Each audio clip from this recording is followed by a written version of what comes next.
Innovation Campus. I'll talk about that later, what we're doing, who we are, and how we're going to be the largest innovation campus in the country.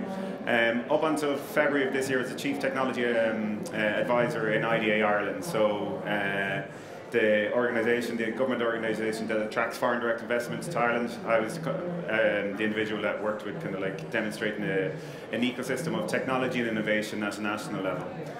So yeah, the crimes we commit when working at home.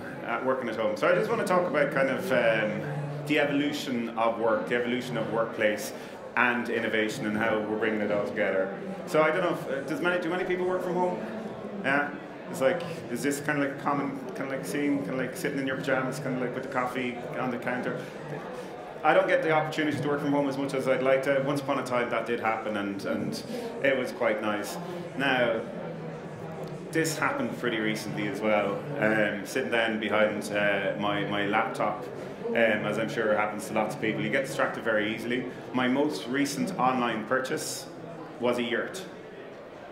Kind of like, it's like kind of cool. It's been delivered tomorrow. I'm excited. It's like we go to our festivals. Anyways, when you're working from home, it's kind of like you've got the kind of like the luxury of doing what you want, when you want, how you want. Obviously, getting work done as well. But I want to talk about kind of like the kind of like the evolution of office space, but also the integration of innovation into what we're seeing trending at the moment. So typical office spaces are dying.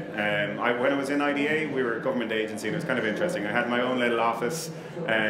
Depending on your seniority and your level in the organisation, it's real structured, real hierarchical. Depending on your level, I was a level E, so I was entitled to 2 windows in my office, and I could have a painting on the wall. If you were a level higher, you got 3 windows in your office and a little bit of a bigger desk. That kind of like that model of office space is definitely like we're seeing, and I'll get into it in a second, complete changes in the evolution of workspaces. Just a little bit of history in terms of where we've come from a workspace perspective. Frank Lloyd Wright, everybody probably, if you're familiar with kind of like all the interesting buildings and architecture in the States, he's a really famous architect, designed the first building with less walls, essentially. He was given a mandate to build a building with less walls. It was the Larkin administration in Buffalo, New York, back in 1906. 33 years later, Johnson Wax building was the next building that was designed specifically with senior executives all around the kind of like the windows, and then you had massive amount of people kind of like admin doing routine tasks, kind of like working from the central building. Mad Men, Seagram building, 1950s. Then you had the Bureau Land shaft, which is that depressing view there, which we're kind of like a lot of us are familiar with. Maybe not so much in Ireland, but again, everybody huddles together. Hot desking became popular back in the 1980s. The likes of Regis came up. Co-working, which is super popular now. The first time that ever happened in the world was 1999 in New York in 42 West 24. And I guess it just has exploded over the past couple of years. So when Google and Facebook and all those guys adopted the co-working environment, everybody wants to do it. And today, co-working is the place to be. It's kind of like a restaurant as well. You've got basic co-working spaces where you're kind of like the McDonald's of the co-working spaces, and then you've got buildings like this where you have the most kind of like ridiculously exotic, elegant locations for working. So to talk about kind of like, I guess you can see actually there's a really interesting stat in terms of co-working space. So there has been an evolution, and there is an absolute transformation in the way people work today. 2007, you had 75 locations around the world for co-working. Today, 37,000, and I know Dublin is kind of like is feeding that boom as well. We had 2 WeWorks open recently, or one is about to open, and multiple different locations around the city. But what we wanted to do with the Harbour Innovation Campus, and I'll talk about this in a second, was kind of we recognise the evolution of technology. So in my role in IDA, as I mentioned, I would have discussed a lot about evolutions of technology, and also looked at the likes of emerging global trends. So for example, in 2015 we built a national value proposition for the Internet of Things. We worked in cybersecurity in 2016, software engineering in 2016, and then AI has taken up my life for the past year and a half. And you've been rubbing here. And it's kind of crazy at the moment. If anybody's familiar with the S-curve of innovation, those S-curves are getting closer and closer together, which means innovation is happening at a quicker pace. So companies are finding it really difficult to stay on top of it, on top of things. And on top of all of this, like I can see out here on our left, we have augmented virtual reality. Trending topic at the moment, the Internet of Things has exploded, promising ubiquitous connectivity. So the sensors on everything. We're censored. My watch is a smartwatch, but lots of people have smartwatches. 5G in a year and a half, we're going to have massive pipes of data supplying all this, or carrying all this data. Cybersecurity, I was on stage a few minutes ago talking about security as by design, and I won't go through them all. Artificial intelligence, as I said, we've been working on developing a value proposition, and there's a lot of work happening in Ireland in that space at the moment. But then on top of that, layer on the different platform economies, layer on the smart cities, smart agriculture, essentially put smart in front of everything. And I guess over the past few years, this is the main reaction I've had from companies when talking about all these technologies. It's just boggling. Where do you start? Okay, you're an SME, you're even a multinational, but you've got a core focus looking at this direction. Say you're a medtech company, you're going like, okay, I know artificial intelligence is going to affect our business. We're producing tons of data, we don't know where to start.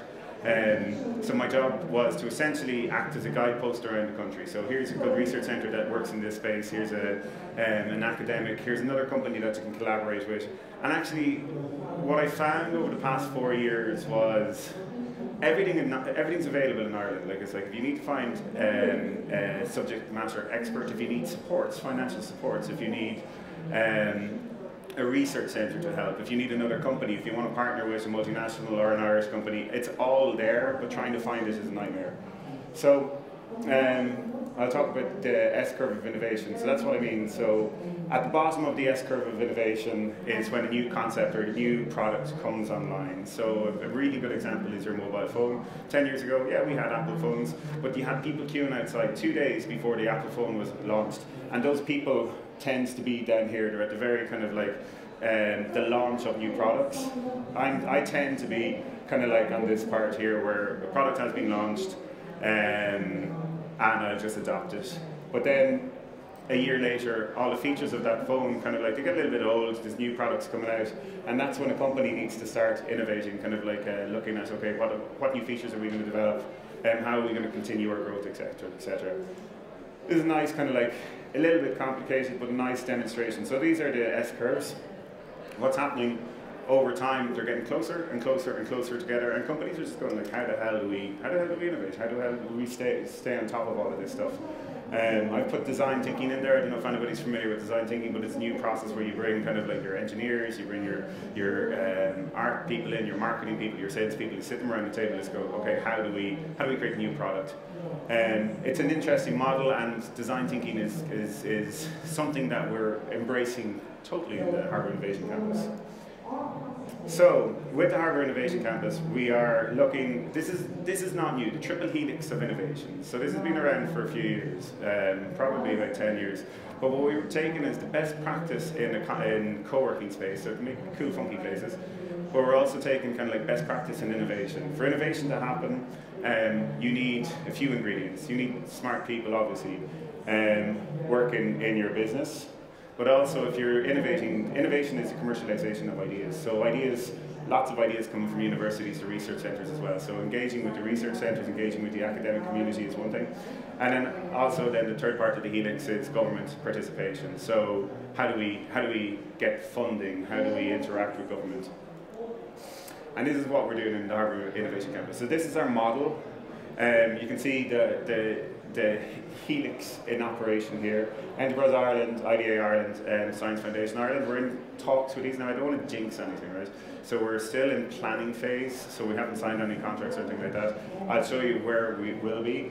But we're in conversations with the government organisation. So the whole idea, the concept is, as an SME, as an individual, you have a company, you've got 2 people employed. The idea is you walk into the campus and everything you need that Ireland has is at your disposal to innovate.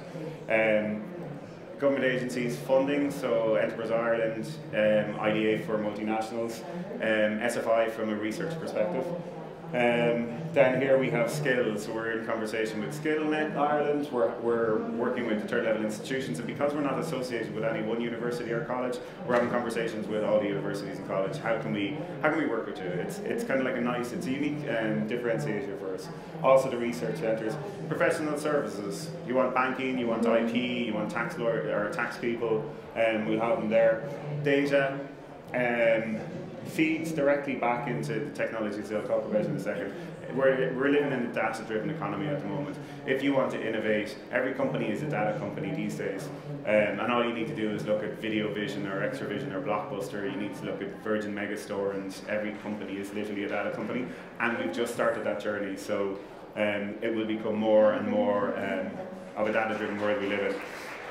And then, of course, along with all the services, along with the financial supports, infrastructure is needed. So we're in conversation with having 5G equipment in the building. So if you want to work in artificial intelligence, there's a few things that you need.